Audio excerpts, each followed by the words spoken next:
Olá, pessoal! Estamos de volta com uma só conversa boa.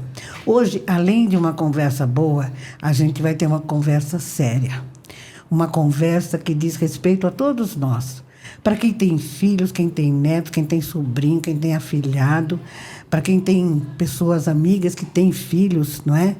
Que é um momento em que a gente está vendo situações que estão sendo reveladas, que estão trazendo à tona problemas muito sérios, que muitas vezes as pessoas fazem de conta que eles não existem, deixam para lá, muitas vezes acham que é até normal, mas de 2 semanas para cá isso vem sendo um assunto diário e um assunto que incomoda bastante.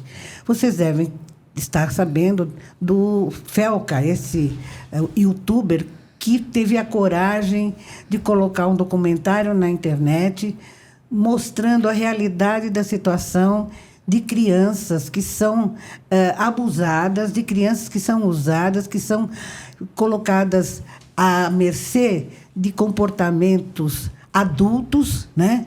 E que são ninguém que faz nada, não acontece nada.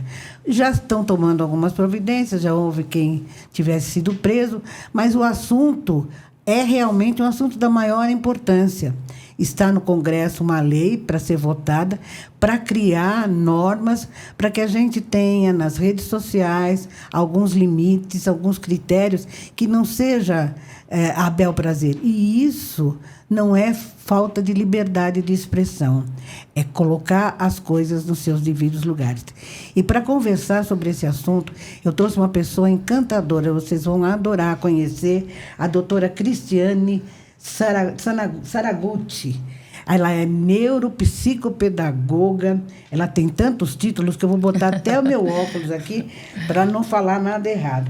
Ela é neuropsicopedagoga, é neuropsicopedagoga clínica, também ela tem habilitação, depois você me corrige se eu estiver falando errado, em administração escolar. Ela tem uma coluna também no jornal Atibaia Hoje, que é uma pessoa extremamente capacitada para falar desse assunto tão importante. Em primeiro lugar, Cristiane, eu quero agradecer a sua disponibilidade em atender a gente aqui para falar desse assunto que eu acho que é da maior importância.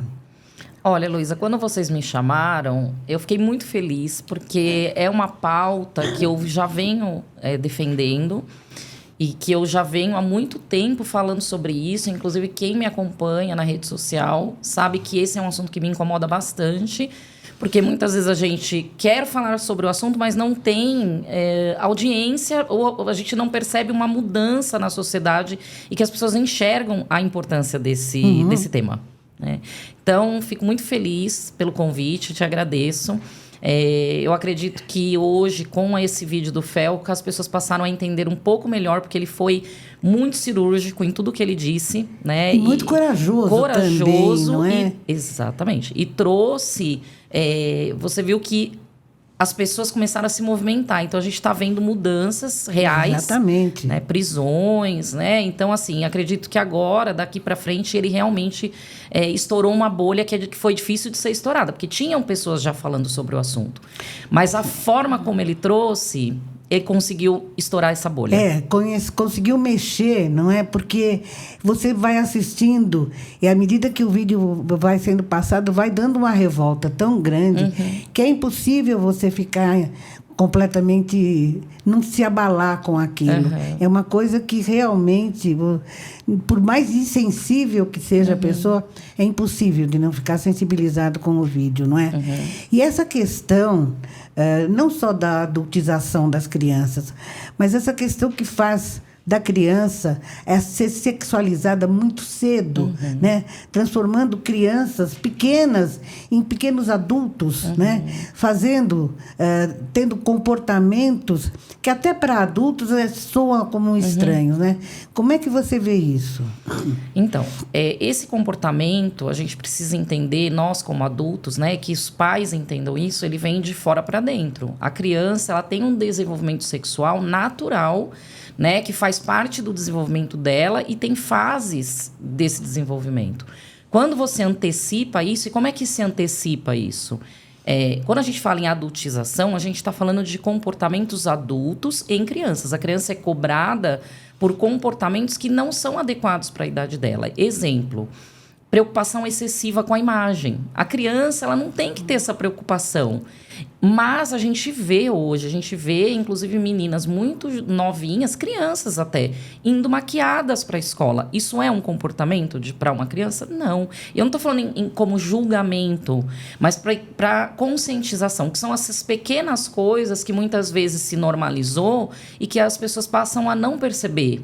A forma de se vestir, né? Então a gente vê que muitas confecções ganham dinheiro, inclusive fazendo roupas que não são apropriadas. Combinam com criança, exato, não é? Né?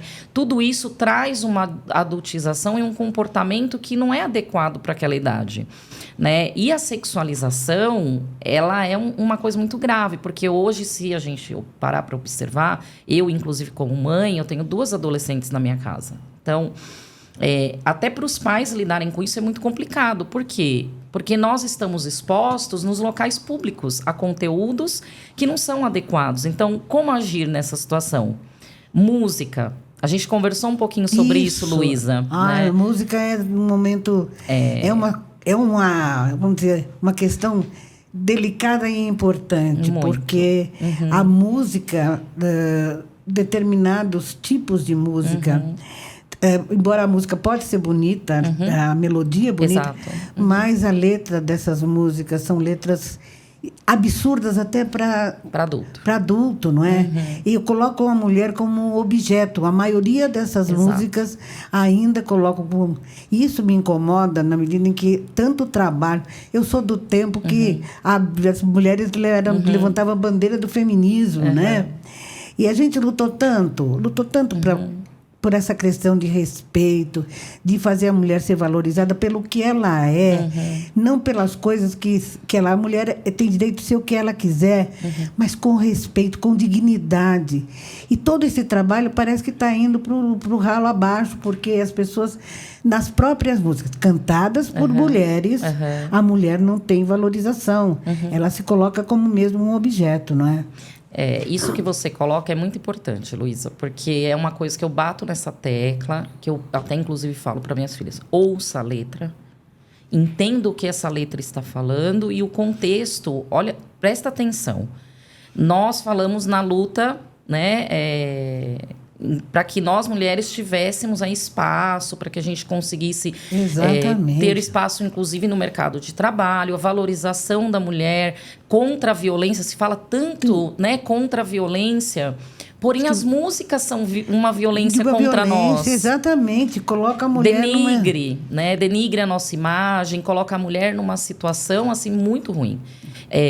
Trazendo para essa questão da adultização, agora vamos imaginar o poder dessa música na parte psicológica de uma criança, do desenvolvimento psicológico, né? Aquela criança, às vezes eu já ouvi falar, mas a criança não entende. Você pensa que ela não entende, né? Aquele comportamento de ficar rebolando, por exemplo, de ficar... que nem a gente até brincou da música da boquinha da garrafa, desde que nem é de época, agora, né? Dessa época. De 30 anos atrás. Exato. Então, porque, gente, a mudança não acontece da noite para o dia. Exatamente. Ela vem acontecendo aos poucos. E por quê? Quanto mais a gente acessa um determinado conteúdo, mais isso se normaliza na nossa sociedade. E foi se normalizando, a massa, né? Exatamente. Qual que é a intenção? É que a massa, que é a maioria, aceite isso como algo normal, o que não é. E aí é o perigo, né? E você vê a televisão aberta, exato, fazendo a exposição dessas crianças, programas chamados infantis, que de infantil não tem nada, né? Com esse tipo de comportamento infantil e que acaba sendo normal, porque se está num programa livre para todas as idades, então os pais que não têm ainda, que vêm de uma formação tida como liberal, acham tudo normal. Exato. E eu acho que a criança também, depois, mais tarde, vai ser vítima. Ela acaba sendo vítima porque ela não tem noção do seu lugar no mundo. Né? Uma coisa muito importante nisso, né, nessa sexualização infantil, né, ou seja, algo muito precoce, é que isso vai acabar tendo pode ter como consequência um problema de autoestima muito grave, né? Uma vez que essa criança ela não aprende a se valorizar pelo que ela é, né? Ou seja, algo interno, quem eu sou, porque ela nem sabe quem ela é. Porque, na verdade, ela o tempo todo ela está vendendo uma imagem, porque ensinaram ela dessa maneira. Então, ela se sexualiza e ela começa a se relacionar com o mundo, muitas vezes. E, principalmente na adolescência, através do comportamento sexualizado. Exato. Ou seja, eu preciso aparecer, eu preciso mostrar o meu corpo, eu preciso... eu acredito que eu só sou valorizada quando eu sou reconhecida dessa maneira. Gente, e não é por aí, não é? Imagine, então, essa criança que cresceu dessa forma, que tipo de adulto ela vai ser? Eu sempre pergunto isso muito para os pais. Que tipo de adulto você vai deixar para o mundo? Porque você está criando o filho, não é para você. Você está criando o filho para o mundo. Ele é um cidadão. Um dia ele vai fazer parte da nossa sociedade. Espero que seja um cidadão ativo, né? Mas hoje... o que nós vemos são adultos fracos. Então, ou seja, nós já estamos sofrendo as consequências de uma educação que acabou se perdendo no meio do caminho. Quando eu falo educação, é educação familiar. Eu não estou falando de educação escolar. Né? Até porque a escola não educa. Que é o que a gente falava aqui no começo. A escola ensina. A educação tem que vir de casa, não é? Exatamente. Os exemplos. E eu sempre falo assim, né? O exemplo, ele arrasta. Não adianta você ter um discurso muito bonito para o seu filho e ele ver você fazendo totalmente ao contrário. Exato. A sua fala tem que estar alinhada com a sua conduta, né? E aí entra essa questão da sexualização. Então, como isso se normalizou, o que acontece? Os pais hoje passam a não ver problema nisso, mas eles não têm noção das consequências futuras disso no desenvolvimento dessa criança, né? Eu sou de uma geração onde os pais tratavam os filhos com muita rigidez, né? Eu sou de uma época que se o pai olhasse torto, a gente já ficava quietinho, ninguém se mexia. Depois o tempo foi melhorando, as pessoas foram ficando mais flexíveis. Aí veio o Estatuto da Criança e do Adolescente. E de lá para cá parece que não houve muita explicação a respeito do estatuto, ninguém discutiu suficientemente. Alguns pontos foram levados mais em conta, e a questão de não agredir a criança ficou muito visível. É claro que a criança não tem que ser agredida, a criança tem que ser tratada com carinho, né? Mas as pessoas levaram isso muito a sério. Confundiram educação rigorosa com a educação violenta, que não tem nada a ver. Nada a ver. Né? E aí se formou uma geração de pais permissivos. Sem autoridade. E onde eles pediam autorização para o filho até para comprar um carro. Era o filho que escolhia tudo, não é? A criança que determinava, inclusive, a propaganda, durante muito tempo, foi baseada nas escolhas infantis. O que não está certo. A criança não tem porquê, não tem como jogar essa responsabilidade na criança para ela decidir onde a família vai passar as férias, onde nós vamos morar, que carro vamos comprar. Não, a criança tem que viver a infância, né? E hoje, eu acho, na minha visão, as crianças, filhas desses pais permissivos, estão sendo jogadas que ainda não encontraram, estão sem saber exatamente o que fazer. Os pais que permitem tudo, não têm autoridade, como é que faz? Como é que vai ficar a situação dessas crianças? Esse ponto, Luísa, é muito importante, que é a questão da autoridade da família.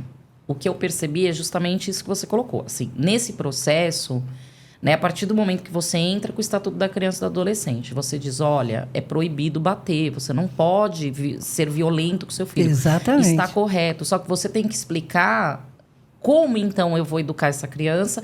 Porque até então, vamos entender que culturalmente se entendia que eu tinha que corrigir meu filho, eu dava umas chineladas o chinelo era a sua maior arma educacional, não é? Isso. E hoje a gente não utiliza mais. Porém, exatamente. Assim, ok, então me ensina o que eu devo fazer, né?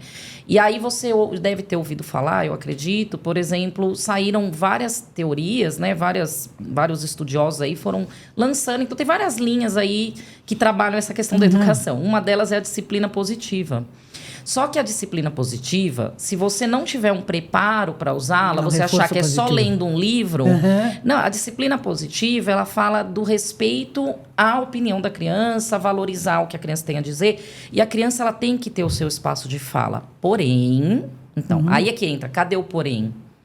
Porque disciplina positiva não pode ser confundida com permissividade, com falta de autoridade. Essa criança, o que ela tem poder de decidir? Então, vamos lá. Segurança, educação e saúde. A criança pode opinar? Não. E aí entra o que o Felca falou da questão da internet. Como você não consegue controlar o celular do seu filho? É uma pergunta que, quando os pais dizem para mim que não conseguem controlar, eu olho nos olhos dos pais e eu pergunto, mas quem é o adulto responsável nessa relação? Como assim você tem tanta dificuldade em controlar? Os pais têm medo de contrariar os filhos, não quer que o filho fique frustrado. Magoado, frustrado. A frustração. Gente, a frustração num desenvolvimento infantil é importantíssimo. Sim. Porque eu vou criando, vamos falar na linguagem popular, eu vou criando casco grosso. Porque na vida eu vou me frustrar muitas vezes. Com certeza, e como, né? Eu preciso entender que eu estou criando um adulto ali forte, que vai aguentar pancada. Porque a vida, ela não é um mar de rosas, onde as pessoas vão deixar que seu filho faça tudo o que ele quer. A gente está vendo o resultado hoje, por exemplo, no mercado de trabalho. Muitas empresas não querem mais contratar jovens. Porque eles não têm iniciativa, não sabem, né, lidar com determinadas situações com a frustração, então fica todo mundo perdido, é realmente complicado. E acha que as pessoas têm que fazer o que ele quer. Exato. E aí entra na questão da educação permissiva. Como ele estava acostumado com uma família que permitia tudo, e ele não sabe o que é limite, ele acha que o chefe também vai ser assim, né?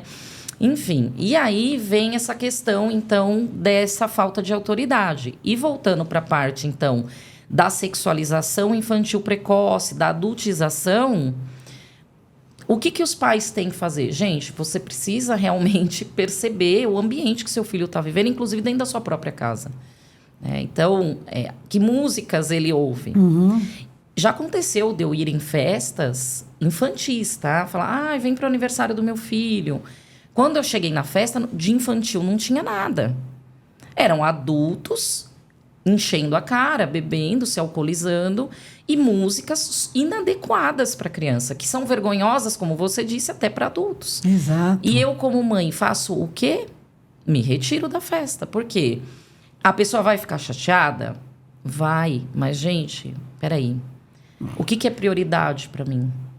Os meus filhos, né? Então, assim, as minhas filhas, o que elas estão sendo expostas, eu não quero. Então, é uma luta constante de quem quer fazer o certo para ir contra uma massa, né, que se construiu aí de uma normalização de coisas que não são normais. E, Cristiane, como é que a gente orienta, por exemplo, uma família que acha tudo normal, que dá uma festa como essa, que bota lá essas músicas que nada a ver para criança, que fazem dancinhas também que não são próprias para a idade, e que acham normal? O que você diz para esses pais? Que eles têm que, ouvindo o que a gente está conversando aqui, faça uma reflexão sobre o seu próprio comportamento. Pense a longo prazo, né? E não imediato aqui, porque essa sua... quando você está numa festa, você quer se divertir. Eu até entendo. Você fala, mas eu vou parar de me divertir. Não. Eu me divirto. E eu não preciso estar nesse ambiente para me divertir, né? Então, as consequências que você vai ter que lidar lá na frente são muito graves. É muito melhor você repensar tudo isso e mudar o seu comportamento, porque se você não mudar o seu comportamento, seu filho não vai mudar. Primeiro passo. Então, diálogo, sentar com a criança, explicar, né? Lógico, de acordo com a faixa etária, dependendo, você tem que adequar a sua linguagem à idade da criança que você está conversando ali, mas explicar o porquê você está tomando aquela decisão. Então, não é simplesmente proibir, né? O diálogo é muito importante. Para que a criança entenda que aquilo que você está fazendo é para o bem dela. Mesmo que ela não goste, você deu uma explicação para ela, para não ficar só no não. Né? Estou tirando uma coisa que a criança já estava habituada. Não é o não sem explicação. Sem explicação, né? Você tem que ter uma explicação lógica para aquilo que você está fazendo, mas de acordo com a idade do seu filho, tá? E também ouvir a criança, né? Ouvir. Porque na minha época não se ouvia, as crianças não tinham voz, né? Hoje elas têm voz demais, quem não tem voz mais são os pais, né? E como é que faz? Como é que deve ser a conversa com uma criança? Que pontos você deve colocar? De que maneira você deve fazer a criança entender aquela conversa que você quer ter com ela? Porque muitas vezes as crianças não querem, não param nem para ouvir, né? Não querem. Você pega a criança, faz ela sentar, como é que é? Como é que deve ser a atitude do pai? Primeiro tem que ser num momento tranquilo, né? Escolha um momento em que você tenha tranquilidade, um ambiente onde não tenha outras pessoas, sempre no privado. Essas coisas não se faz. Que os pais também desliguem o celular. Desliga o celular, desliga a TV. Senta o seu filho no sofá, olho no olho, né? Pega na mão, sabe? Aquela coisa bem de você tem que ter empatia com o seu filho ali, porque vai ser uma conversa para ele difícil, dele compreender ali o que você tá falando. E traz para ele a situação, falar, olha, filho, infelizmente, assim, a gente tá tendo uma série de problemas hoje que são perigosos para você. Né? E a gente precisa mudar a conduta aqui dentro de casa, porque isso aqui está colocando sua vida em risco. Isso você pode falar para a criança, né? Não tem problema. A criança tem que saber que ela está em risco. E você não vai conseguir perceber, porque você não tem idade suficiente para entender isso. Né? Então, o que eu estou fazendo é te protegendo de pessoas ruins que tem aí fora, porque elas existem, né? Elas estão aí. E não tem como a gente filtrar. Exatamente. A criança não vai ter como. Então, tem que explicar isso para ela, né? Mostrar, ela mesma já com certeza, porque hoje na mídia só passa esses casos, gente, são muitos casos. Você não vai mostrar coisas muito absurdas para a criança, mas você ouviu falar daquele caso do menininho que aconteceu tal coisa? Então, filho, isso é perigoso, foi por causa dessa situação, né? Que colocaram ele nessa posição e acabou expondo ele ao perigo. Né? E falar da internet, do perigo da internet, que ele não sabe com quem ele está conversando. E eles têm uma dificuldade de entender isso, as crianças. Que, para eles acreditam piamente que está falando com o amiguinho ali. E muitas vezes não é. E tem exatamente vídeos feitos por criança e que fazem joguinhos e coisas, mas com vamos dizer, um comportamento puramente comercial, que também não é legal. Né? Exato. O indicamento ali é totalmente comercial, para vender uma boneca, para vender um produto. E isso também eu acho prejudicial, porque nem toda criança que assiste aquele vídeo vai ter acesso àquilo lá. Exato. Né? E aquilo, muitas vezes, eu já vi gente falar que os pais se enchem de dívidas para fazer o gosto de uma criança, porque ela viu num determinado vídeo a menininha com a boneca tal, o cabelinho assim, a roupinha tal. E não é por aí, né? Tem que entender que aquilo lá eles estão como garotos propaganda de uma outra maneira que se entendeu, a publicidade levou eles para esse campo e que eles ganham muito dinheiro. É o que eu digo para minha neta, eles estão ganhando dinheiro, você não, hein? Cada vez que você assiste um vídeo desse, eles estão ganhando monetizado, dinheiro. E você não, você está perdendo, porque a gente está gastando luz, você está só perdendo, né? Então, como é que a gente muda a cabeça desses pais? E proíbe o vídeo, estabelece horário, que tipo de vídeo ver, como é que faz? Existe algum critério que você diga assim, esse caminho, para não chegar numa vez seja uma coisa mais drástica? Hoje, nós temos muitas ferramentas de controle do celular do filho. Eu vou falar, por exemplo, eu uso o Family Link, né, que já vem, inclusive, instalado no celular. Você só precisa linkar a conta do seu filho ao seu celular, mais nada. É pelo Gmail, inclusive, né? É do Google, uma ferramenta do Google. Eu estabeleço, sim, um limite de uso. Então, lá no aplicativo, você consegue estabelecer a faixa etária de conteúdo. Então, você coloca conteúdos para até 10 anos, conteúdos até 9 anos, até 8. Então, o próprio Google já vai seleciona filtrar. E eles não têm acesso a outro Nada, tipo, não consegue. Não consegue. Isso é aí, muito o que acontece? E outra coisa, todos os aplicativos que seu filho tentar instalar ou instalar, porque é apropriado para a idade, mesmo que o aplicativo seja apropriado, vai vir para você um aviso. Seu filho instalou tal aplicativo. Você já fica sabendo. Na hora. Que maravilha. No mesmo momento, o celular apita. Muito bom. Então, você tem controle de tudo. A questão, eu falo, hoje não é falta de ferramenta. É falta de autoridade. Exatamente. É o medo de fazer isso. Por quê? Porque num primeiro momento, se você não tem esse hábito, seu filho vai estranhar. Ele vai reclamar. Sim. Porque ele tinha uso livre. E de repente você está dizendo, a partir de hoje são só 2 horas. Ele vai estranhar. E você vai estabelecer quando será essas 2 horas. Em que horário é mais apropriado para ele acessar. Então, o que acontece quando você instala esse tipo de aplicativo? Você não tem dor de cabeça. Por quê? O celular desliga automático. Ele tá ali usando, o próprio aplicativo derruba ele. Olha Entendeu? aí, que coisa interessante. Você não tem dor de cabeça. Você não vai precisar ficar brigando. Porque o que acontece hoje, que eu vejo, é um estresse desnecessário. Os pais ficam discutindo com o filho. Não tem que discutir. Você senta, conversa, estabelece novas regras, instala o aplicativo, explica que a partir de agora você vai monitorar, ele vai reclamar. É normal, porque até então você permitia tudo, não é? E você vai lidar com o mau humor dele, com a frustração dele alguns dias, até que ele se habitue ao novo comportamento. Porque não é uma escolha.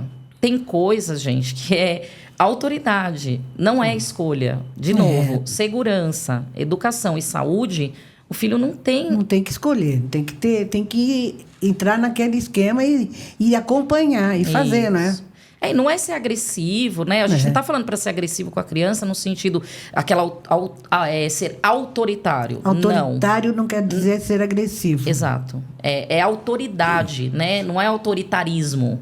É autoridade. Exatamente. Eu estou cuidando porque, inclusive, o ECA fala isso. É sua responsabilidade zelar pelo seu filho em tudo que diz respeito à saúde, educação e segurança. Se algo sair fora disso e acontecer alguma coisa com o seu filho, você vai ser responsabilizado. Porque você é a pessoa que está ali com a guarda daquela criança. Você é o tutor da criança. Então, você tem que zelar para que ela tenha todos esses cuidados. O que hoje não está acontecendo. Então, aí é que está, né? Hoje a gente vê o quê? Que as crianças e os adolescentes estão tendo seus direitos todos usurpados, né? A gente está vendo que não está funcionando, porque não tem uma consequência. Exatamente. A falta de consequência gera esses problemas. E a gente é responsável pelas escolhas, né? No momento em que a gente tem um filho que é responsabilidade, você também é responsável, porque se você der a ele a possibilidade das escolhas, ele não vai saber escolher. Não. Então, você também é responsável pelas escolhas do seu filho pequeno. Eu queria te perguntar uma curiosidade. Antigamente se dizia assim, a adolescência é o período mais difícil, né? Onde toda criança passa por aquela transformação hormonal e as crises em família eram muito grandes, conflitos e tudo mais. Mas eu vejo que hoje não é mais só o adolescente. Crianças muito pequenas já entram em conflito com os adultos porque elas também não perderam. Será que a adolescência está chegando mais cedo? As crianças estão perdendo a infância mais cedo?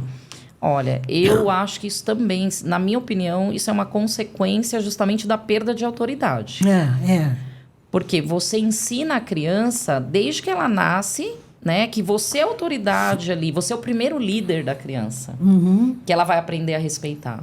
Então, o que você disser, ela tem que acatar. O que acontece que eu vejo muitas crianças não aceitam não. Mas por que elas não aceitam não? Porque muitas vezes os pais... E aí eu vou falar um pouquinho de análise do comportamento. O nosso comportamento todo, ele é regido pelo ambiente. Por mais que você diga, eu não sou influenciável. Mentira, você não entende de comportamento humano. Nós somos, sim, influenciados pelo meio. Certeza. O que você assiste, as pessoas que você anda, o meio que você vive, as músicas que você ouve, tudo isso vai influenciar no seu comportamento. Principalmente se você faz disso um hábito, né? Exato. E com a criança é assim... Uma vez que a criança fez uma birra e você entregou o que ela quis, porque você não quer aguentar ela fazendo birra, né, você já reforçou o comportamento. Então, a chance dela, de novo, no próximo não fazer aquilo é muito grande. Ela vai pegar seu ponto fraco. Então, ela já entendeu que quando eu tenho esse comportamento, a minha mãe e meu pai se incomodam e eu consigo o que eu quero. Então, num primeiro momento, falando até da questão do celular, a criança vai fazer birra? Provavelmente, existe uma grande chance. Né? Ela vai ficar, num primeiro momento, frustrada? Sim, porque a frustração funciona dessa maneira. E como que a gente lida com isso no dia a dia? Então, a criança se frustrou, ela vai chorar. Gente, eu já dizia minha avó, né? Chorar abre os pulmões, né? A minha avó falava isso. Faz mãe, a faz criança bem. chorar faz parte, né, da frustração, porque ela ainda não sabe lidar com aquilo. Então, provavelmente, ela vai chorar, ela vai ficar triste, né? E o que você, adulto, vai fazer? Você vai acolher esse sentimento. Você vai só dizer para ela, olha, filho, eu entendo a sua frustração, eu sei que é horrível, né? A gente passar por isso quando a gente quer algo e não pode ter acesso, mas isso faz parte da vida, não é o momento. Mas eu estou aqui, né? Vem cá, chora, mas infelizmente eu não posso te livrar dessa frustração. Quanto à questão do celular, Cristiane, a gente vê, às vezes você está em algum lugar, um consultório médico, e tem lá um bebezinho, pequeno, quase 1 ano e tal. E já no celular, a mãe dá o celular para ele ver lá a galinha pintadinha, sei lá. E depois aquilo vai ficando, né? Se você tira o celular dessa criança, ela abre um berreiro, né? E ele vai se acostumando a ter o celular como propriedade dele. Como é que faz depois para você limitar essa criança? Porque se ele já se convenceu que o celular é dele, né? Que aquele mundo também é dele. Mais grave ainda do que a questão dele se apropriar do celular são os prejuízos no desenvolvimento cerebral. Sim. Neurológicos.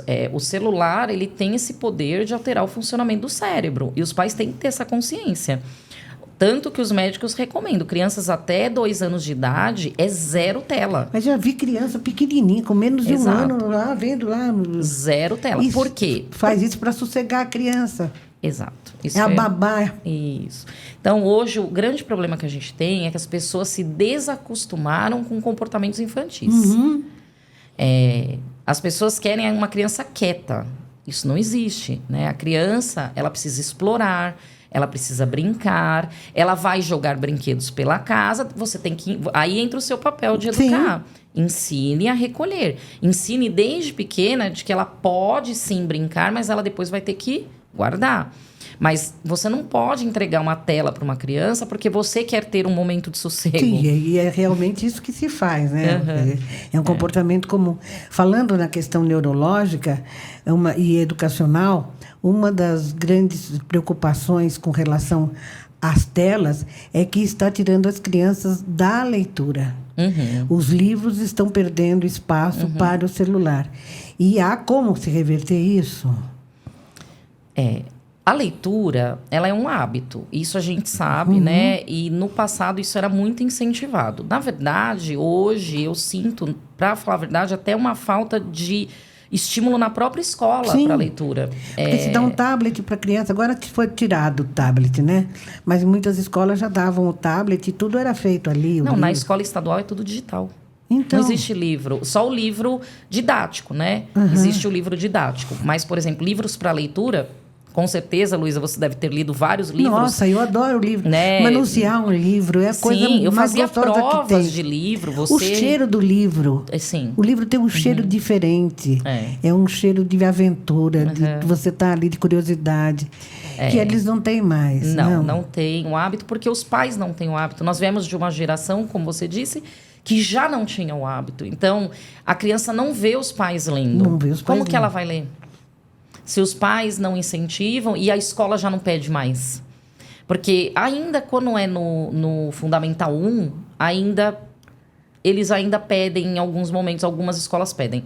Quando você vai para o Fundamental 2, que aí você já vai para o Estado, né? E aí a gente não está falando de escola particular, a gente está falando de escola pública, que é a massa, né? Já não se vê mais. Por quê? Porque hoje implantou-se um sistema muito digitalizado. Então, é tudo no tablet. E pedagogicamente isso é... Péssimo. É isso que eu queria saber. Não existe...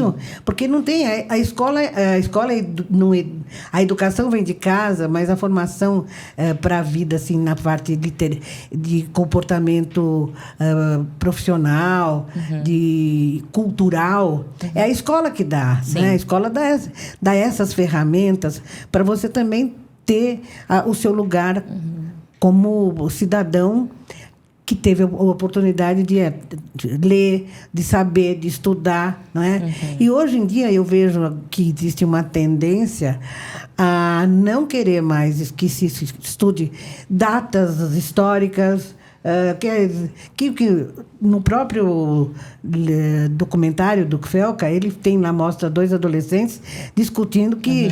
Filosofia não servia para nada. Filosofia não serve para nada, não é? Quer dizer, pensar não serve para nada, não é? Quer dizer, tudo que você aprende na escola passa a não ter valor. A leitura, inclusive, né? Você, de repente, livros maravilhosos de autores fantásticos vão acabar sendo esquecidos totalmente, porque e a gente vai perdendo toda a cultura que ficou para trás. O conhecimento vai virando nada, né? Isso, para mim, é uma grande preocupação, porque, apesar de hoje eles terem muito mais acesso do que nós tínhamos a uma universidade, por exemplo... eu sempre questionei, eu questiono ainda, né? E aí é uma opinião minha também, pessoal, que eu falo que hoje o ensino da escola pública não acompanha o que será cobrado no Enem para ele entrar numa boa universidade. Então, por isso que quando você vai para as grandes universidades, quem que você encontra nas grandes universidades? Quem estudou em escola particular, onde teve uma outra formação. E aí entra a minha pergunta, não tem alguma coisa errada com isso? Não é estranho? Pois é. Que o aluno de escola particular, que tem acesso a livros e tudo, consiga entrar e o de escola pública não? Né? Tudo bem, é muito complexo. Não dá pra gente falar aqui, né? Não quero ser leviana até no que a gente vai falar. Mas, assim, a gente tem a questão da complexidade da sociedade, da escola pública, que você lida com muitas famílias disfuncionais hoje, realmente, e isso impacta, inclusive, nessa questão da adultização, na questão da sexualização, porque nós estamos lidando com famílias disfuncionais também. Isso é um agravante. Sim. Né? A família sempre foi a base e continua sendo a base. Quando você ataca a base, que é a família... acabou, você destrói uma sociedade. E é o que está acontecendo. É assim que eu vejo, né? Eu concordo com você. Eu acho que se não houver uma mudança, eu acho que aí é cultural, cultural, né? Mesmo, né? Eu acho que a gente passou um período onde a cultura ficou meio que relegada a um segundo plano, mas agora, reavivando a cultura, eu acho que tem que se valorizar desde a biblioteca, que não se fala mais em biblioteca. As escolas não têm mais a biblioteca onde você ia fazer pesquisa. Mesmo com toda a facilidade que tem aí hoje nas redes sociais, nas plataformas, que você tem tudo ali, as enciclopédias todas na sua mão. O fato de você fazer uma pesquisa e ler, eu acho que isso é tremendamente transformador na sua maneira de entender a coisa, de como aquilo foi colocado. Você pega uma inteligência artificial e pede aí para o chat GPT da vida, um Gemini, e ele te faz um texto. A escola não, a criança vai fazer prova de que jeito? Com textos feitos, os trabalhos em grupos feitos por um chat GPT. Como é que isso fica? E isso é mais comum do que as pessoas imaginam, né? Hoje isso se normalizou. Eu estou com um caso na clínica, olha que interessante, porque não é normal isso acontecer, mas um rapaz que eu atendo, que tem 20 anos de idade, ele me procurou, ele estava com 19, fez 20 agora, porque ele começou a achar que ele tem dislexia. E eu, mas por que você acha que você tem dislexia? Porque eu escrevo muito e a minha ortografia é péssima, né? E aí eu estou fazendo uma série de testes, né? Avaliando ele. Mas ficou muito claro que não é. Porque ele estudou na escola pública, né? E simplesmente ele foi sendo empurrado para frente e hoje ele vê o quanto faz falta. Aí quando eu perguntei para ele, né? Mas e você... Porque esse seu problema de escrita não é de agora. Você já tinha isso na escola. Ninguém te corrigia? Ele não. Não tinha um caderninho de caligrafia lá para fazer? Não, e não é nem... Porque ele tem uma letra até bonita, Luiz. Ele tem uma letra bonita. O problema dele é ortografia. Ele tem erros de escrita graves. Não é pouca coisa. Nossa. É graves. E aí ele começou a ficar preocupado. Só que, então, ele se formou. Ele não consegue fazer uma redação. Ele faz, mas ele não consegue organizar as ideias. Então, assim, poxa, né? Aquele período que ele estava na escola, isso me entristece. Por quê? Porque era algo... Isso aí foi... Esse problema que ele está enfrentando hoje é consequência do tipo de ensino que ele teve na escola. A falta que a filosofia faz. E ele falou que ele fazia tudo ele pegou a fase de já fazer tudo digital. É uma pena, realmente uma pena, né? Você falando da sua experiência de consultório, quais são os casos mais complicados que você atende, assim? Que tipo de pessoa procura você para resolver determinados problemas? Olha, eu sou uma pessoa que eu gosto de desafio. Então, assim, eu atendo, lógico, eu tenho pacientes que são de escola particular, mas esses não são os meus casos graves. Os meus casos graves são de famílias carentes, né? Então, assim, eu pego casos de adolescentes, por exemplo, de ensino médio, que não sabem ler e escrever até hoje, e aí que nunca houve uma avaliação, porque os pais realmente não tinham condições financeiras e nem entendiam muito bem e não foram orientados que havia algum problema grave com aquela criança, né? Que agora se tornou um adolescente. E a progressão era continuada, né? A escola não repete mais. É porque você tem... Aí vamos separar, né? Porque você tem a progressão continuada, mas você tem também a educação inclusiva. Então, esses casos que eu pego são casos mais graves, ou seja, que quando eu avalio, eu já identifico uma deficiência intelectual. Então, quando eu identifico, eu já tenho que mandar para uma avaliação neuropsicológica e para o psiquiatra, para que ele laude, né? Peça o que ele precisar lá de avaliação para complementar, para fechar o laudo. Porém, numa situação dessa, quando essa criança não é atendida a tempo, ou seja, quando ela ainda é pequena, os prejuízos já são enormes. E aí é mais difícil de corrigir. Você começa a pensar em qualidade de vida. Você não pensa mais em currículo, nada disso. Não vai mais acompanhar. Porque a gente está falando de uma pessoa de 15 anos que passou pela escola, tem uma deficiência e que não ninguém... foi percebida. Não é nem que não foi percebido, é que, assim, é a tal da burocracia, né? Eu acho que a gente precisa repensar muita coisa na educação, porque a ideia, assim, a gente tem um AE, um atendimento educacional especializado para atender esse público. Porém, precisa ter laudo. E da onde vem o laudo para as pessoas carentes? Do SUS. Tem essa equipe no SUS? Tem, mas muito pequena, não comporta. Então, eles não conseguem nenhum laudo neuropsicológico. E aí é onde eu acabo atendendo que, assim, eu não posso ocupar um lugar que não é meu. Eu não sou neuropsicóloga, eu sou neuropsicopedagoga, eu trabalho com aprendizagem. Eu posso, lá no final da minha avaliação, falar, na minha opinião, né, então a hipótese diagnóstica é tal, mas vai para o neuropsicólogo para confirmar, porque precisa medir QI, várias questões, né? Mas não consegue fechar um laudo. Eles continuam sem laudo até hoje. Por quê? Porque o SUS não dá conta de atender, Luiz. Então, assim, é muito complicado. A demanda é muito grande. É muito grande. Ó, para você ter uma ideia, na escola das minhas filhas, lá o AE deles atende 25 crianças que estão na lista, né? Lá eles devem ter... Eu não tenho muita noção de número de crianças, mas é uma escola razoavelmente grande. Com certeza, aí, uns 300, 400 alunos deve ter ali. 25 estão na lista. Só que dos 25 que são atendidos, tem mais 35 que a escola percebe que tem. Que tem alguma deficiência, mas não tem como... E que já avisou os pais, que já encaminhou, fez os encaminhamentos, mas não tem resposta. E aí, se não tem um laudo, a escola não pode atender. Nossa. Entendeu o problema? E quais são os problemas assim, mais comuns que afetam as crianças que aparecem? Quais as deficiências mais comuns? Olha, dislexia seria uma delas. TDAH, né? Dislexia menos, né? Não, até que, assim, pelo menos na minha mão não caiu muito, cai mais deficiência intelectual, TDAH, autismo, né? Muitas vezes que não foi percebido e os pais trazem para avaliação.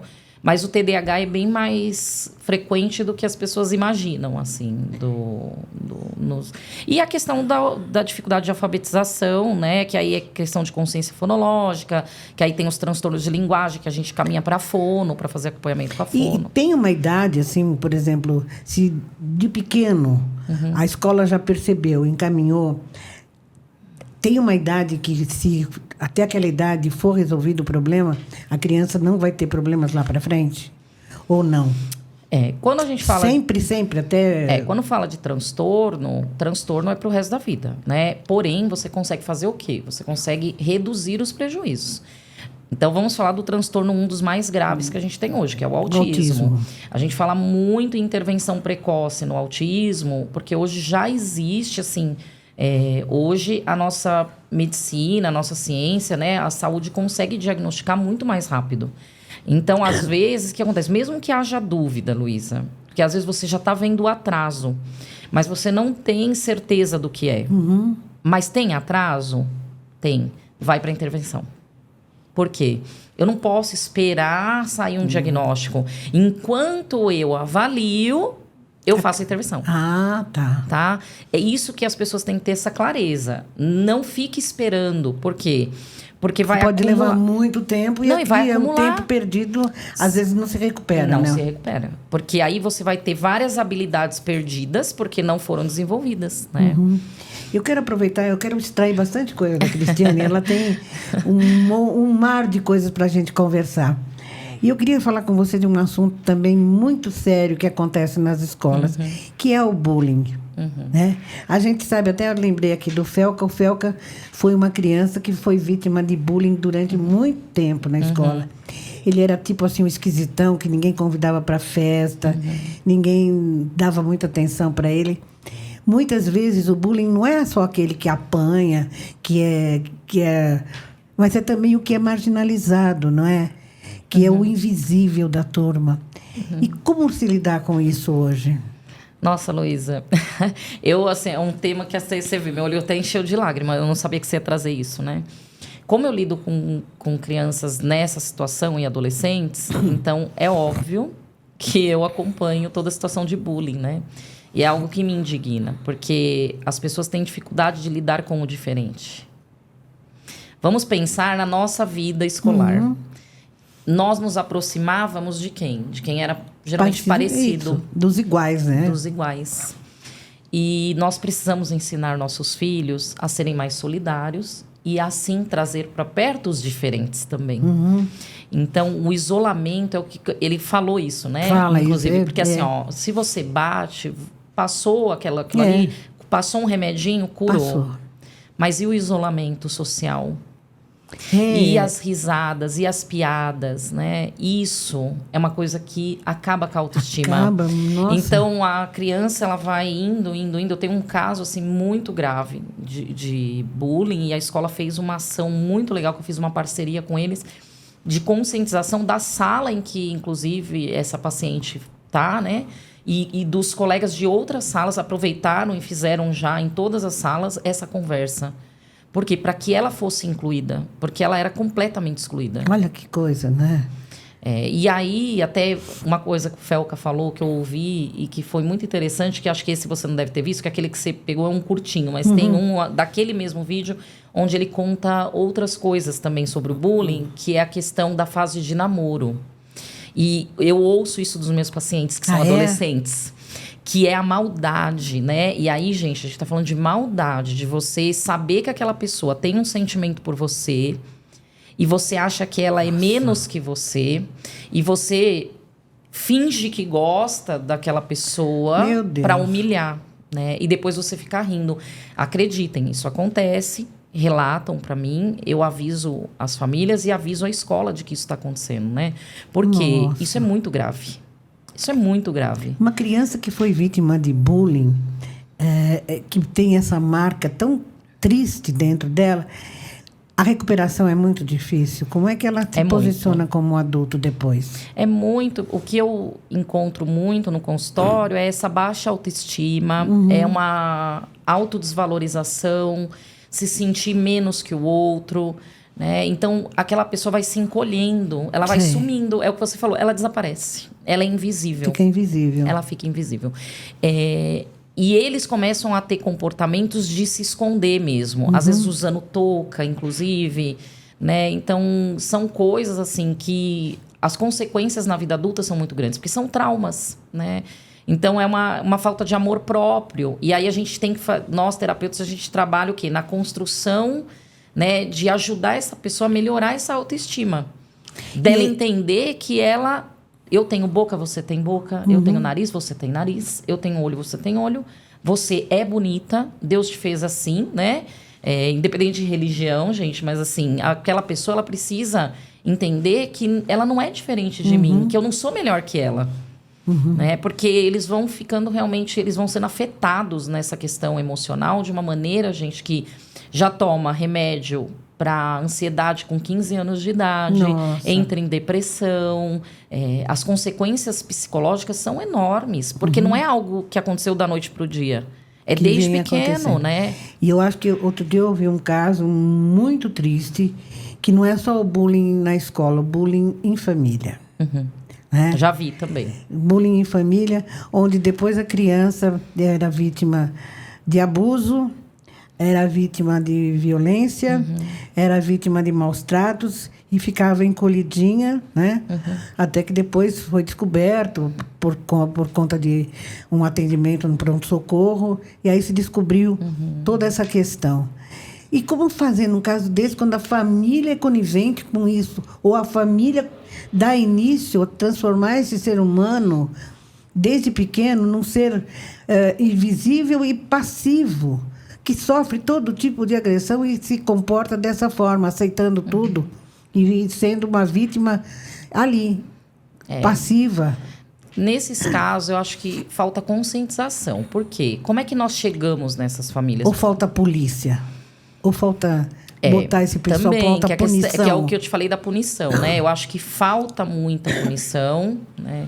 Essas pessoas acabam ficando à margem da sociedade, como você disse, são invisíveis, e as pessoas não furam a bolha. Elas estão ali no mundinho delas perfeito e fingem que não está vendo aquela situação. Porque essa violência que começa em casa, quando vai parar no pronto-socorro, ela é descrita, a criança se machucou, caiu, rolou, sabe? E se houver... Aí foi o caso de uma enfermeira que se preocupou e percebeu que ali tinha alguma coisa a mais. Vamos fazer um exame mais detalhado na criança? Viu que a criança tinha sequelas de violência sexual, sequelas das mais graves de violência. E aí depois foi encaminhado, claro, teve um fim onde houve punição. Mas em muitos casos acontece sem punição, né? E é isso que isso me dói profundamente, eu ver crianças... Olha, até eu tinha visto aqui, no Brasil, para você ter uma ideia, a cada hora... pelo menos 4 meninas são estupradas. Isso é bárbaro, é barbaridade demais. E vamos voltar, ó, esse ponto, dá pra gente voltar na questão da sexualização e adultização. Exato. Quando você permite que isso aconteça com uma criança, você expõe ela a um risco dessa violência. Sim. Porque ela não vai saber diferenciar, porque ela não tem maturidade para isso, quando um abusador chega perto dela. Então, aquilo ali para ela, como ela já desenvolveu um comportamento que ela não deveria, e ela acha que essa sexualização, ela passa a achar algo meio que normal, ela começa a ter acesso a esses conteúdos, ela não vai ter muitas vezes maturidade para identificar um abusador. Como é que vai saber? Os pais acabam expondo a criança a esse risco. E muitas vezes esse abusador, ele é do núcleo familiar, Exato. que ele é do núcleo E geralmente tá? E geralmente é. É pessoa que tem acesso à criança. É muito... assim, a maioria dos casos é no núcleo. Porque... que lugares essa criança frequenta? Exatamente. A não ser que seja num passeio de escola, como eu já vi, mas é raro. Como é que... né? Aí eu vou pedir sua orientação. Como é que a mãe e o pai devem chegar para uma... No caso de menino também, mas especialmente de meninas. Como é que você fala para ela? Olha, não deixa chegar e mexer no seu cabelo de uma maneira... Como é que ela vai se proteger? Porque a criança também tem que saber se proteger e dar um chega para lá quando a coisa não é normal, né? Como é que a mãe tem que chegar, o pai tem que chegar nessa criança e colocar para que ela aprenda quais são os limites dos outros? Olha, assim, além de existirem alguns materiais que você pode buscar, até livros, porque a criança, você consegue ter um diálogo desse tipo com ela muito através do lúdico também, né? Então, usar livros de história que são já direcionados para esse assunto, você consegue... O governo, inclusive, disponibiliza, né? Depois tem que entrar lá, gente, eu não vou saber de cabeça, mas depois eu até te passo. Que você consegue acessar algumas cartilhas para você ter essa conversa com o seu filho, né? Existem materiais muito bons para falar sobre essa parte do abuso infantil, inclusive. O importante é os pais ficarem atentos. Então, por exemplo, gente, sentar no colo de adulto. Quem é esse adulto? Exatamente. Precisa orientar a criança. Eu tenho 2 meninas, então vou falar, né, pensando até nas orientações que eu sempre dei para as minhas filhas. Então não há necessidade de ficar sentando no colo de homens, por exemplo, a não ser que seja o seu pai, né, que ali a gente no convívio a gente vê se, né, a gente confia ali e está acompanhando, mas sempre falar pessoas estranhas, principalmente na rua, ou pessoas que não são do seu convívio ali, você já vai cortar, vai falar, ó, não é para você. Eu já vi gente, é absurdo, mas eu já vi gente pedir beijo na boca para criança. Gente estranha, tá? Me dá um beijinho. Gente, você precisa orientar seu filho, não faça isso, né? E aí entra a questão, porque às vezes a gente em casa tem esse hábito de beijo, de dar... Beijo os na pais boca. têm hábito de, às vezes, e a criança, ela não tem esse discernimento para saber que é só com o pai e com a mãe. Exatamente. Então, é melhor você não ter esse comportamento. Por quê? Porque, lá, como você faz isso dentro de casa, a criança não tem maturidade para entender, ela pode achar que ela pode fazer isso com outra pessoa. Entende? São coisas que, para nós, pode parecer inocente, mas a criança não tem esse entendimento. Ela não consegue se livrar do abusador, porque ela não vai conseguir saber Exatamente. que ele é um abusador. Né? E hoje o abuso, a gente fala das meninas, porque elas são mais vulneráveis, mas os meninos não estão livres Não. dessa situação também, né? Exato. E no caso dos meninos, qual é o comportamento? Também a cartilha? Existem Mesma específicas coisa, tem. para meninos também? Na verdade, a cartilha, ela é tanto para Tanto meninas pra menino quanto como pra para menino. meninos. Tanto que a gente usa isso na educação infantil, né? Então, você veja, a escola, as crianças que estão na escola, e se a escola faz o papel dela, didaticamente, né? O professor consegue trabalhar isso de uma maneira lúdica, aonde não fere de nenhuma maneira ali a criança, né? Exato. Tirando aquela ingenuidade, né? Mas explicando para ela que não pode colocar a mão em determinado lugar, que aquele lugar ali é um lugar privado. Porque a construção de privado, né, do que é público e do que é privado é feito no decorrer da infância. E aí, o que está acontecendo hoje com a internet? A criança não sabe mais o que é público e o que é privado. Olha a gravidade. Grave demais isso. Então, a criança passa a achar que ela pode se expor. Porque ela já não consegue mais diferenciar o público do privado. É isso que os pais precisam entender, que a criança não tem essa maturidade. Então, tomar muito cuidado, né? Porque quando a gente fala de abuso sexual, é a criança entender e nessa construção do que é dela, o que é privado dela e que ninguém pode tocar. Porque são partes dela que só o pai e a mãe vai ver. E só ela vai ter acesso, né? Não pode outras pessoas de fora terem acesso àquilo. Então, ir explicando isso de maneira lúdica e adequando sempre, lógico, a faixa etária, né? Nunca foi fácil criar um cidadão, né, para os Não. pais. Você pegar um ser que nasce pequenininho ali, você transformar ele em uma pessoa de caráter íntegro, dependendo da escola.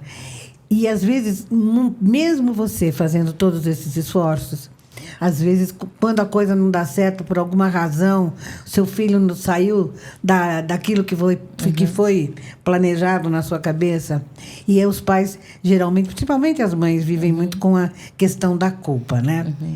O que você acha que deveria, como neuropsicopedagoga, que conselhos você daria hoje, como comportamento, como caminho para os pais, para terem filhos felizes, que eu acho que é importante disso, é ser feliz, sem trauma, né? E que sejam pessoas bem realizadas e bem resolvidas na vida. Olha, o mais importante, o que é que a criança mais precisa? De amor, de carinho, de compreensão e daquilo que eu falei aqui, que é saber que ela pode confiar em você. E o não, por isso que o não e a sua autoridade é muito importante, porque a criança que sabe que tem alguém ali zelando por ela é justamente aquela pessoa que tem autoridade, que barra ela na hora que tem que barrar, né? Então, assim, primeira coisa pense no seu próprio comportamento, porque o seu comportamento ele é muito mais importante do que o discurso que você faz pro seu filho. Você quer criar um filho saudável, que seja uma pessoa de caráter, seja você uma pessoa de caráter. Exato. Para mim é o principal. É você não ser hipócrita. O seu filho precisa ver em você um exemplo. Um exemplo, exato. Então, nesse ponto, nós temos que ser chatos. Aquela história do que faço o que eu faço o que eu digo, não faço o que eu falo, O que eu faço. Isso aí não tem nada a ver, né? É uma Não. coisa mais errada do mundo, né? Do mundo. Porque o seu filho, com certeza, observa muito mais o que você faz do que o que você fala. Exato. E, inclusive, ele pensa, nossa, mas ela disse que eu não posso, mas ela está fazendo. Exato, né? Então, o exemplo, ele arrasta, realmente. Então, seja chato nesse sentido. Ah, mas você está sendo... Nossa, mas agora você é rígida, você é chata. Sim, eu sou. Eu sou por um propósito maior, porque eu estou educando meu filho através do meu comportamento. É uma coisa que eu falo muito, assim, como é que você ensina uma criança a respeitar a lei? Respeitando a lei. Comecei respeitando a lei, não é? Então, assim, o que vem escrito lá na bebida alcoólica? Para maiores de 18. E por que tem pais que dão festa e o filho tem bebe. 16, 17 anos e tá com uma cerveja na mão?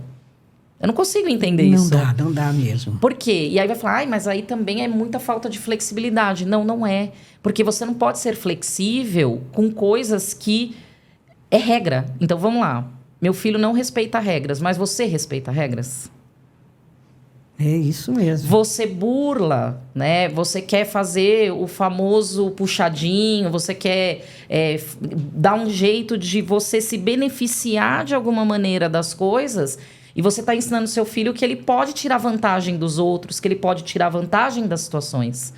Então, aí já começa, né? Você quer criar um filho de caráter? Você quer criar um filho que seja um bom cidadão, uma boa pessoa? Seja você uma boa pessoa. Bem resolvido, não é? Seja você uma boa pessoa, né? Nossa, o nosso tempo já passou, já faz mais de uma hora que estamos aqui conversando. Mas eu queria te encerrar com uma colocação, pode até ser meio jocosa, mas é muito real. Então, a gente tem aqui, hoje, as crianças adultizadas, os adultos infantilizados, mães que não conseguem conviver com crianças, então adotam bebês reborn, adolescentes que não se acham gente e se convivem e se comportam como animais. Que mundo é esse, Cristiane? E tudo isso que a gente está vivendo agora é consequência dessas mudanças que vieram ocorrendo, porque... por isso que eu citei, né, que eu uso o termo de adultos fracos, porque quando você está educando uma criança, você tem que lembrar que ele vai ser um adulto um dia. Né? E mesmo o nosso sistema psicológico e emocional, ele precisa estar estruturado para aguentar o que vai vir lá na frente. Então, o que eu vejo hoje é uma consequência de pais que foram permissivos demais, Exato. que não deixaram esses filhos se frustrarem, pelo menos essa é a minha opinião, em uma boa parte dos casos, porque a pessoa não aceita o não. A pessoa, qualquer problema na vida, ela já se abala. Né? Ela não sabe lidar. E ela foge, né? Ela vai para um outro caminho. Exato. E isso, olha as consequências de você não fazer o seu papel de pai e mãe, né? De você não fortalecer o seu filho, de você não criar um filho ali que, sabe, consiga ter essa força interior, que saiba quem ele é, que se ame, que tenha uma boa autoestima, que saiba a capacidade e, principalmente, como diz o nosso querido Cortella, ele tem que saber que vaca não dá leite, né, Luísa? Vaca não dá leite. Tem que tirar o leite da vaca, né, criançada? E aí você tem esses adultos hoje que realmente problemáticos, né? Porque, assim, isso é tem opiniões divididas, você deve ter visto na internet, alguns psicólogos defendem, né? Que eu, na minha opinião, é absurdo. Para mim, são pessoas que não sabem lidar com a realidade. Porque você está fugindo. Porque você está fugindo, você está apagando o real, criando um mundo paralelo, né? Exato, um mundo paralelo, né? Então, para não lidar com a realidade da vida, né? A vida é dura. Ela tem são momentos de felicidade, mas não é felicidade contínua o tempo todo. Não, né? A felicidade tem que ser trabalhada, cultivada e depois realizada para ser comemorada. Exato. Não é? Isso mesmo. Isso já é um privilégio. Exatamente. Estarmos aqui, acordarmos todos os dias. Eu acho que você ter um propósito, ensinar seu filho a ter um propósito na vida. né? Você tem que ter um propósito. Sim. Né? O porquê você está aqui. É difícil a gente responder essa pergunta. Porque todos nós temos habilidades, temos competências, temos assim, algo a contribuir na sociedade. A gente só precisa colocar isso a serviço da sociedade, né? E aquele negócio de eu não pedir para nascer, então você... porque isso se jogava muito, né? Eu não pedi para nascer. E se fazia disso um drama, né? Não. Ninguém está aqui de passeio, todos vieram aqui com um propósito, né? Nós não sabemos qual é, nós temos a nossa dimensão aqui, não nos deu ainda esse conhecimento. Mas eu acho que essa questão do propósito é fundamental. Muito. Todos nós temos um propósito. E já que estamos aqui, vamos fazer da nossa passagem por aqui uma coisa bonita e gostosa, né? De se viver. E muitos talvez não tenham descoberto ainda que o nosso maior propósito é servir. Exato. Né? É incrível quando você entende isso e que você começa a servir, né? Ou seja em que área você esteja. Ensine seu filho a servir. Porque isso vai trazer aprendizado para ele, né? Você ser generoso. Eu não estou falando de dinheiro, não. Eu estou falando... Não, a generosidade vai mais... É além disso, né? Disso, muito além. É você olhar para o outro realmente. É você estourar a sua bolha. Ter a empatia, né? Empatia.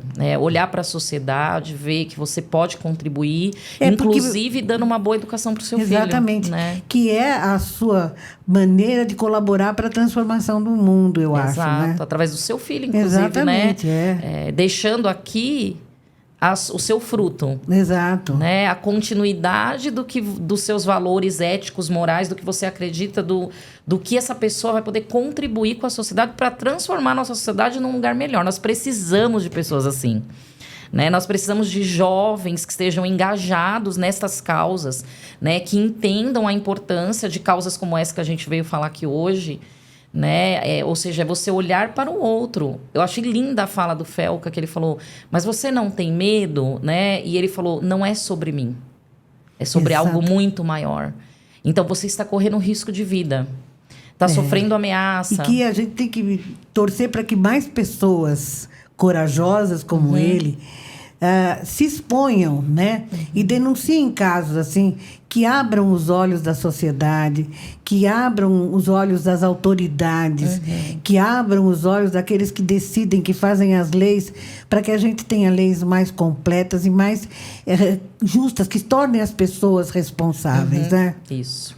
Olha, Cristiane, foi um prazer tão grande ter você aqui. Foi meu. Eu já quero deixar um convite para que você volte outras vezes, porque os assuntos são muito grandes, né? Tudo que envolve a educação, tudo que envolve a questão das crianças, da sociedade que virá, desse mundo que a gente vai deixar para eles e que eles têm essa possibilidade de transformar num mundo melhor, sempre é muito importante. Eu agradeço imensamente a sua presença. Eu que agradeço, Luísa. Foi um prazer, fiquei muito feliz e voltarei, com certeza. Tá. Pode contar comigo. Isso mesmo. E a gente se vê, hein?